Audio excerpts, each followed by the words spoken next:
Hi everyone, this is Tina, and I'm coming to you with a Sims 3 tutorial. I just wanted to kind of share my process of how I get my Sims 3 game started because for the longest time I did not play Sims 3 because it would crash a lot. Now I am playing on a Mac, and it took me a long time to figure out what was going on with my game. And what was actually going on was that I was running out of memory uh, when I was running my game. So this is the process that I now use when starting my Sims 3 game. Now it is a bit of a process, but if you have a Mac, everything that I'm going to show you is on the computer, in the OS, and or Sims.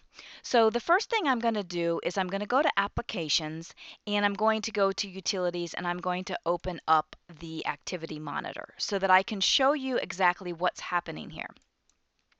So when I open up my Activity Monitor, you'll see that right now I'm currently using 6.86 gig out of my 16 gigs on the computer. Now I am running my screen record software, so that is using up a bit of the memory as well. But typically, it's a lot lower than that.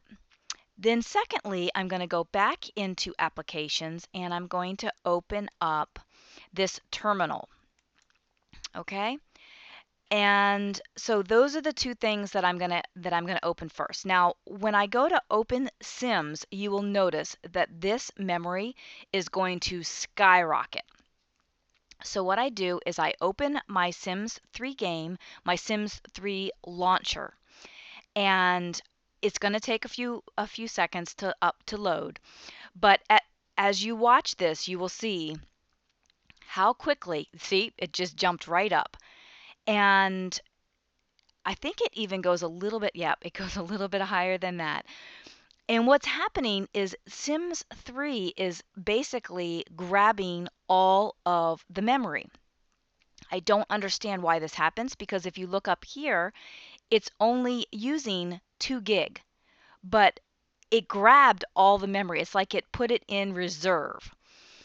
And I don't know why it does that, but for whatever reason, it puts it in reserve and then it can't access it again.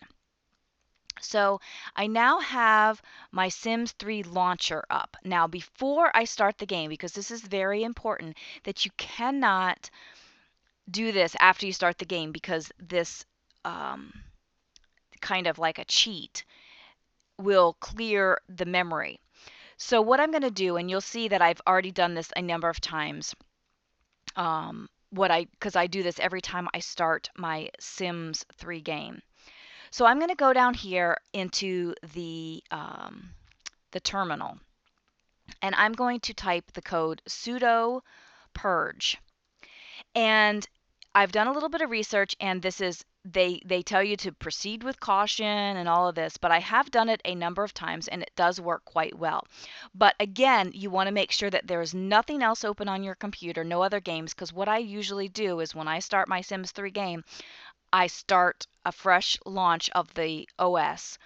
I don't have any other programs open, and then I do this. Now I'm not going to do it right now because I am recording, but I'm going to pause my recording, save my file, type this in, and then I will show you. I'll come back and record again, and I'll show you how much the memory has dropped just by doing this, because I'm afraid that if I type this code in right now while I'm recording, it's going to screw up my recording.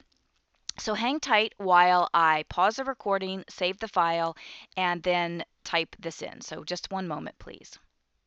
Okay, I'm back. So you will see that it dropped from 14 gig to 5.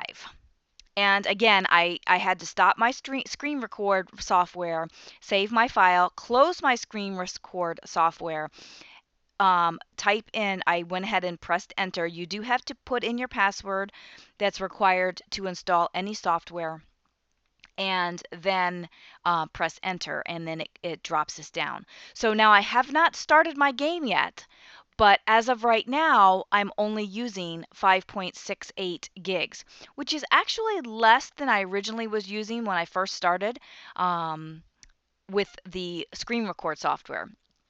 And at this point, this is when I can now press play on Sims and just go forward. Now, I'm still finding that if I play Sims 3 for a extended period of time, like more than an hour at one time, especially without saving, I still have a tendency to have my game crash, but it's much less likely by doing this simple thing with the activity monitor and the terminal. Oh, one more thing that I forgot to mention. You can also do this within Windows as well. I'm not 100% sure how it all works, but I'm pretty sure that in Windows, Sims 3 does the same thing. So you might be able to look up a tutorial on YouTube to clear your Windows cache before playing Sims 3. So I hope this tutorial helps you play Sims 3 on your Mac. And I'm looking forward to getting Sims 4 on my Mac because I do prefer to play my games on my Mac computer versus the Windows partition on my Mac computer. But until that happens with Sims 4, I will continue to record Sims 4 videos on the Windows partition of my Mac. So again, I hope you enjoyed this tutorial and I hope it helps you. Thanks for watching. Bye for now.